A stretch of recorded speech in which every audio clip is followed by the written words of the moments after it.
صل على سيدنا ومولانا محمد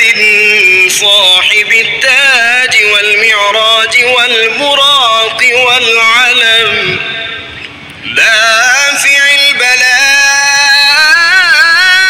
والوباء والقحط والمرض والألم اسمه مكتوب مرفوع مشفوع منقوش في اللوح والقلم سيد العرب والعجم اسمه مقدس معطر مطهر منور في البيت والحرم شمس الضحى بدر الدجى صدر العلا نور الهدى كهف الورى مصباح السلم جميل الشيم شفيع الأمم صاحب الجود والكرم والله عاصمه وجبريل خادمه والبراق مركبه والمعراج سفر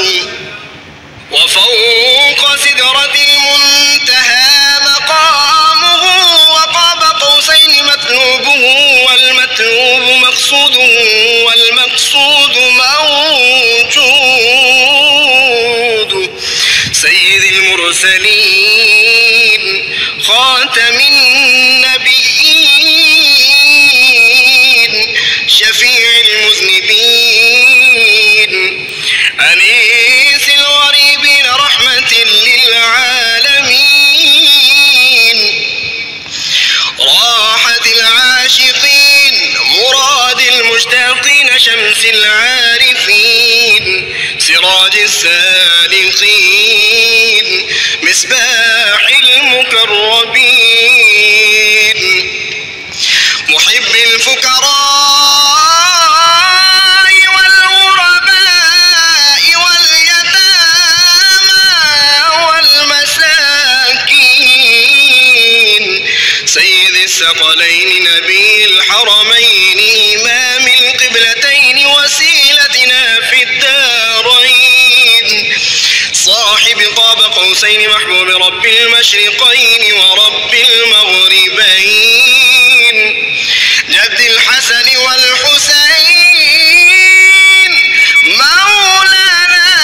ومولى الثقلين سيدنا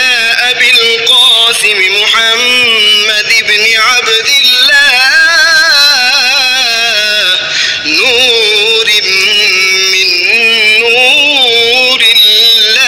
الله يا أيها المشتاقون بنور جماله بلغ العلا بكماله كشف الدجى بجماله حصلت جميع خصاله صلوا عليه وآله وأصحابه وسلموا تسليما